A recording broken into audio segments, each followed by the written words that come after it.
E agora você acompanha pela Rádio Rio de Janeiro o programa Estudo das Obras de André Luiz. Vamos refletir sobre o livro Nosso Lar. Produção e apresentação, Tereza Cristina e Marco Antônio.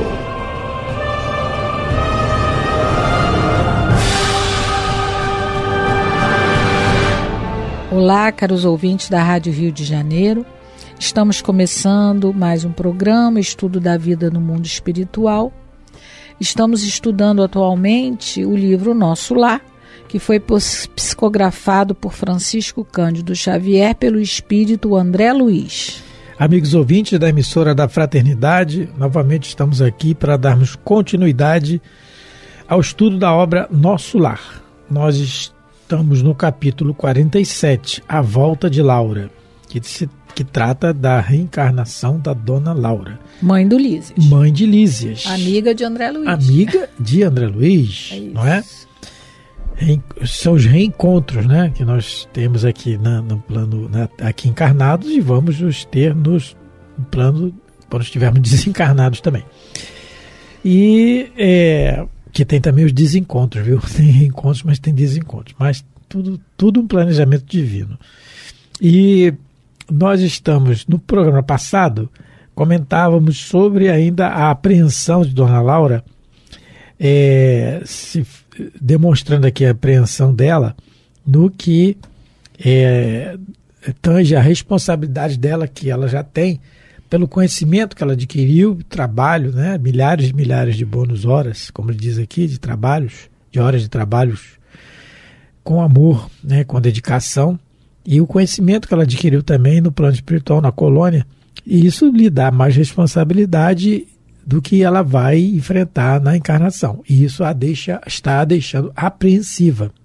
E temos aqui, relatado aqui o instrutor, ministro, né, a Genésio, não é isso? E dando incentivo a ela, né? Dizendo a ela que sempre vamos estar com a proteção divina. Lemos sobre isso no Livro dos Espíritos, onde Allan Kardec pergunta sobre o espírito protetor, e os espíritos dizendo que temos sempre ao nosso lado um espírito protetor. Um espírito protetor que não podemos confiar nele. E dizendo com isso que nunca estamos sozinhos, a sós, né? Quando a gente diz que eu não tenho ninguém que me ajude, a gente está mentindo para nós mesmos. Porque temos sim. Basta a nossa boa vontade, aí que é o problema. Mas temos. Isso está na pergunta 489 em diante do Livro dos Espíritos. E vamos continuar então no capítulo... Estamos no parágrafo 47, no parágrafo 12, não é? Isso, a gente já viu um comecinho trecho, do parágrafo. Mas vamos retornar porque o raciocínio é o mesmo ainda. De repente, Marco, era até bom ler todo o parágrafo e depois a gente volta comentando. Isso mesmo, Hora essa, né? Isso. Então é o ministro falando para ela, incentivo, né? Incentivando mais uma vez. Ora essa, não se deixe levar pelas conjecturas, atalhou o ministro Genésio. Precisamos confiar na proteção divina e em nós mesmos. O manancial da providência é inesgotável. Então, os recursos da providência divina, o que ele está dizendo? Para todos nós, não tem limites. É inesgotável, não é? É isso. Ele continua. É preciso quebrar os óculos escuros que nos apresentam a paisagem física como exílio amarguroso. Não é? É preciso quebrar os óculos escuros. Então, continuando mais uma vez, porque o raciocínio é o mesmo. Vamos continuar. Não pense em possibilidades de fracasso. Mentalize, sim, as probabilidades de êxito. Vamos parar aí para comentar, Tereza, mais um pouquinho? Então, depois a gente volta. Então a gente volta. Porque tem muita coisa aqui para comentar. Depois a gente volta. Além do mais, ele continua. É justo confiar alguma coisa em nós outros, seus amigos, que não estaremos tão longe no tocante à distância vibratória. Pense na alegria de auxiliar antigas afeições. Pondere na glória imensa de ser útil. Ponto. E aí, a gente volta um pouquinho quando ele diz assim, esse parágrafo tem muita coisa para a gente analisar. Sim. Ele diz assim, é preciso quebrar os óculos escuros que nos apresentam a paisagem física como exílio amarguroso. Então, é o que o espírito Joana de Anjos relata. O Divaldo Pereira Franco fala isso em várias palestras. Ver o lado melhor de todas as coisas. Esses óculos escuros que ele está se referindo aqui, falando aqui com ele, está se referindo a isso. É nosso vício, isso é um vício, não é virtude, é um vício, é ver o lado ruim das coisas sempre. Então, é o treinamento que a gente tem que fazer. Porque é o que a Joana repete em outra situação também. Floresça onde Deus lhe plantou. Porque Deus vai nos plantar no melhor terreno para nós. E aí a nossa obrigação é florescer ali. Porque senão Deus plantou no terreno errado. Não é assim. Mas, puxa vida, será que isso é possível? Sem ainda entrar no ensinamento que os Espíritos dão, a gente pode ver os exemplos de vida em torno de nós.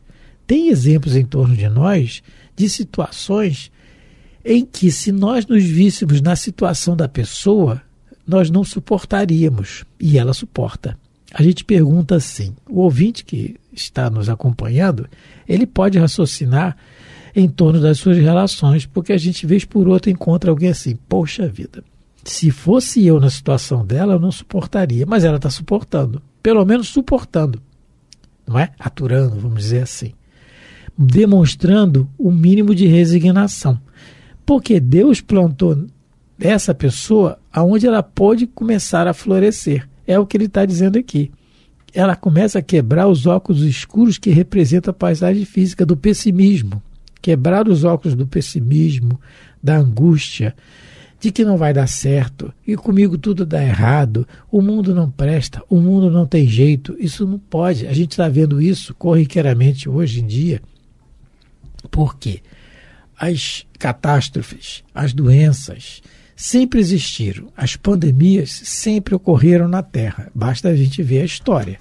Tivemos aí a Covid há pouco tempo, mas tivemos a peste negra, a peste bubônica, a gripe espanhola e tantas outras pandemias no mundo inteiro, que tantas pessoas desencarnaram.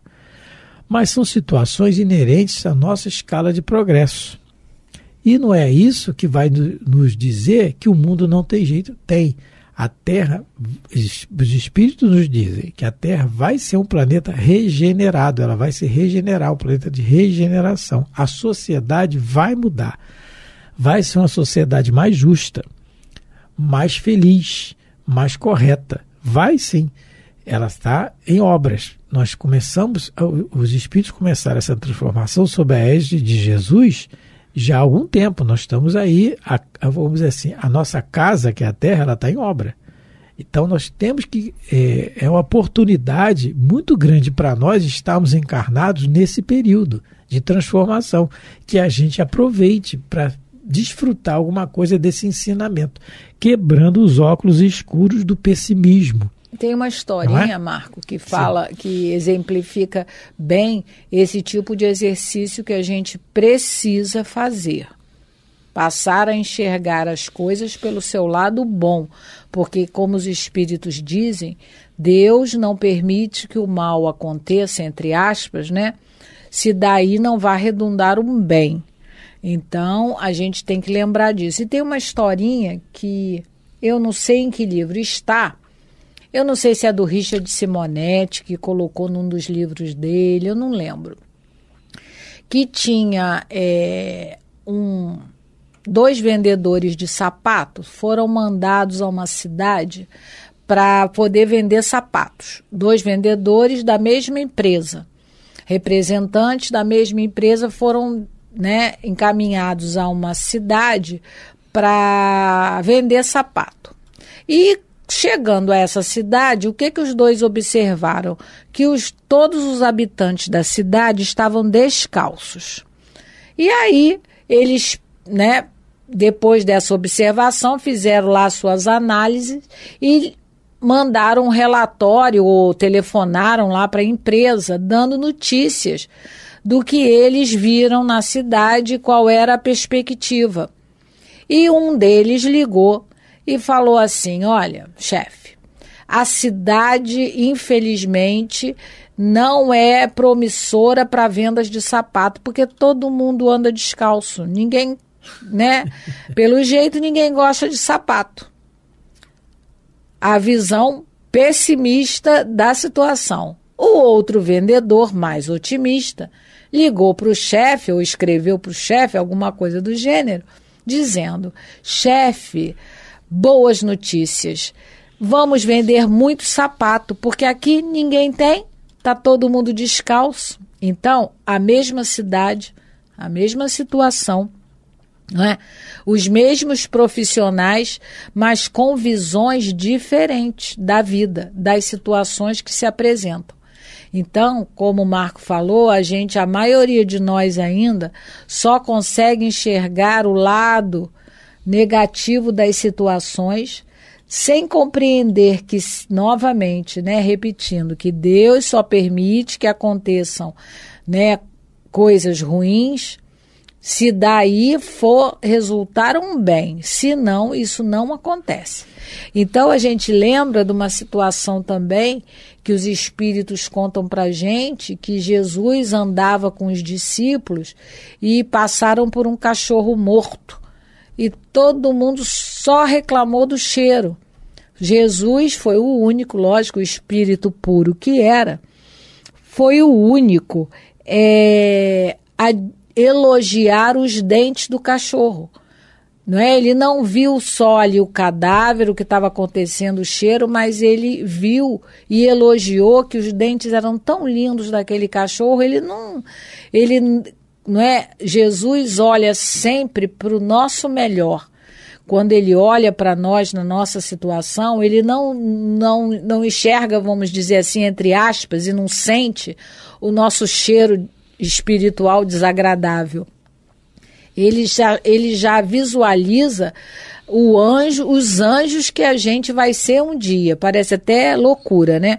Mas se a lei é de progresso, é uma lei de Deus, então, a gente vai ser anjo. Acho que a Tereza perdoou o meu pensamento, porque a gente prepara o estudo aqui, a gente consulta, né, as obras, porque a gente tem que repetir o que os espíritos estão dizendo. A gente até brinca de papagaio de pirata, repete o que os outros...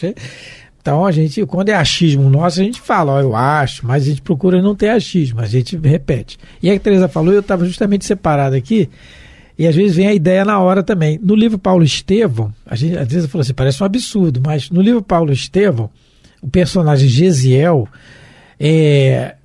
quem não leu, por favor, leia a obra Paulo Estevão, é essencial para nós, sabe aquela obra? É um exemplo de vida desse homem, da transformação desse homem Paulo. Sem ele não teríamos o evangelho no Ocidente. Né? Jesus escolhe aquele que realmente não parecia que... esse não vai ser o missionário, né? Mas foi ele que Jesus escolheu. Bom, mas no livro Paulo Estevão tem o personagem Gesiel, e lá na história, no início já ainda do livro, o Saulo, que ainda não é Paulo, ele quer matar Estevão, né? E ele, numa hora lá do julgamento, perante toda a alta casta do Sinédrio de Jerusalém, toda presente, Gesiel faz um discurso ali memorável, né? Claro, auxiliado por Jesus, pelos espíritos superiores, e ele faz aquele discurso e desmorona a ideia, né, com a lógica do evangelho. E Paulo não aceita, porque o orgulhoso é assim, ele não aceita, ele parte para a violência, seja verbal ou física. No caso Paulo foram as duas, e ele parte para agredir Estevão. Quando ele agride Estevão, Abigail, noiva de Paulo, reconhece em Gesiel seu irmão que estava perdido. E Saulo não tinha ideia disso, que era o irmão da noiva amada dele. E ele, Saulo, é meu irmão. E aí pega ele no colo, já apedrejado. Você levar uma pedrada é uma coisa, agora levar dezenas de pedradas, né? Fraturas, sangramento, ela pega ele no colo e Gesiel olhando para ela e olhando para Saulo. Aí ela fala, Gesiel, esse é meu noivo, Saulo. Chega a ser, eu fico rindo, quando é uma situação absurda dessa, eu fico até rindo, porque eu não consigo ainda, né? Mas até entender é difícil. E Gesiel responde para ela assim, olha, acabou de ser apedrejado por Saulo.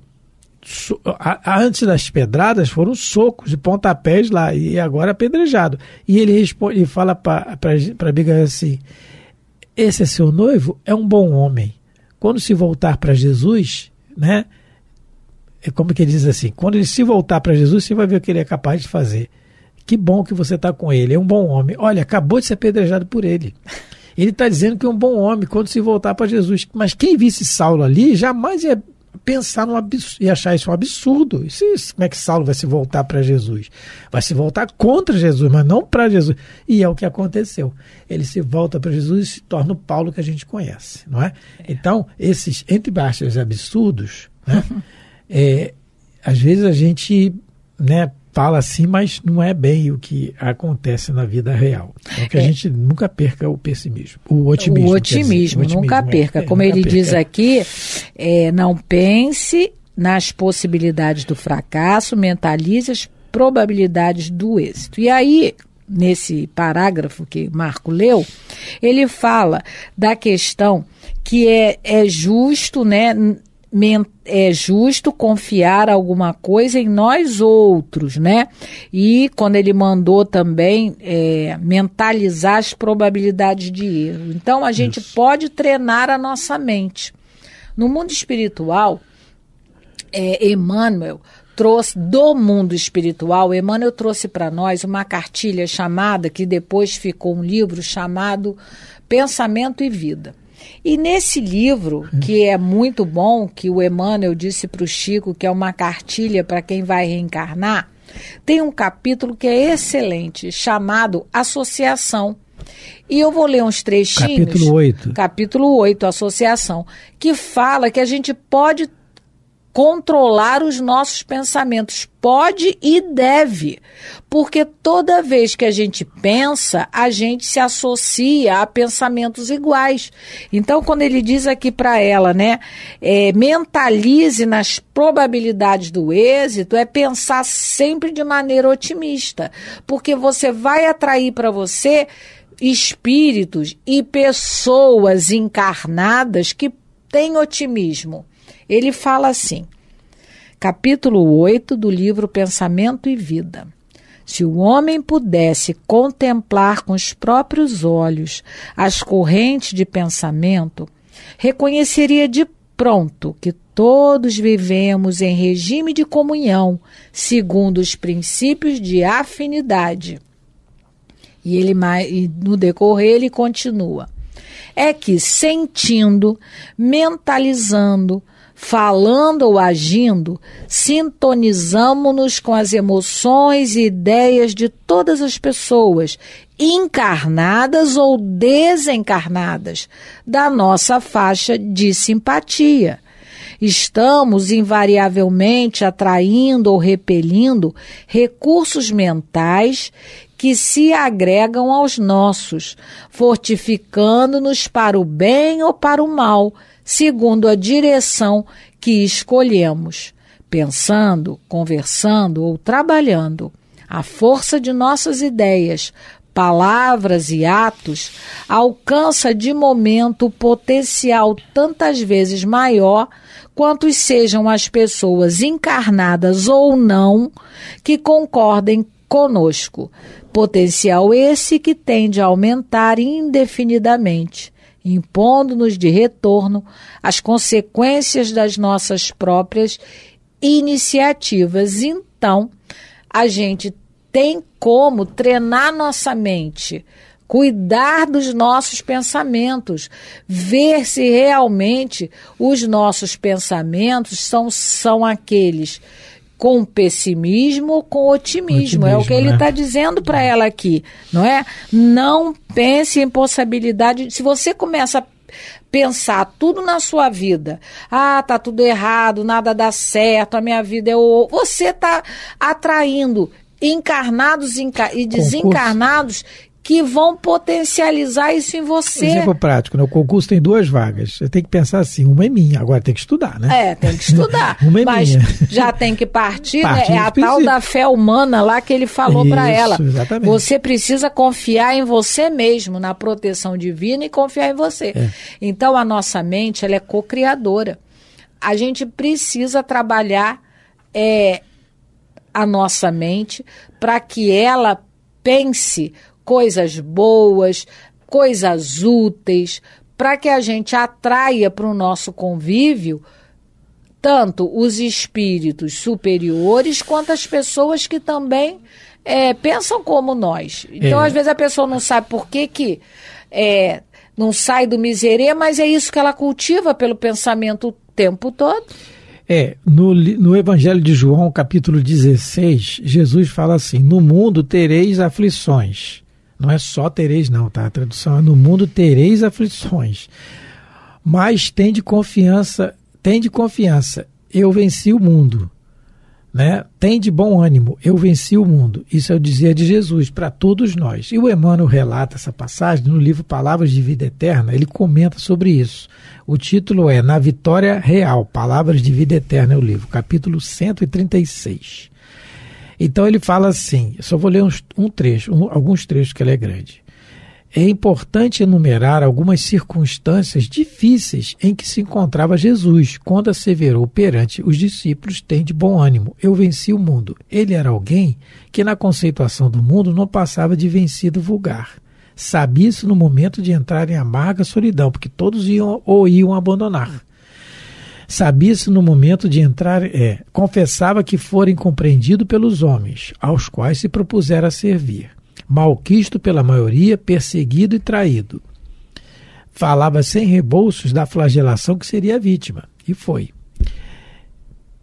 Perceber o ódio que se tornara objeto, principalmente por parte daqueles que pretendiam assambarcar o nome de Deus a serviço dos interesses inferiores. Então, ele está dizendo a situação que se encontrava Jesus quando falou isso. E no final ele conclui assim: quando te encontres em crise, lembra-te do Mestre. Subjugado, seria o conquistador inesquecível. Batido, passaria a condição de senhor da vitória. Assim ocorre, porque todos os construtores do aperfeiçoamento espiritual não estão na terra para vencer no mundo, mas notadamente para vencer o mundo em si mesmos, de modo a servirem ao mundo sempre mais e melhor.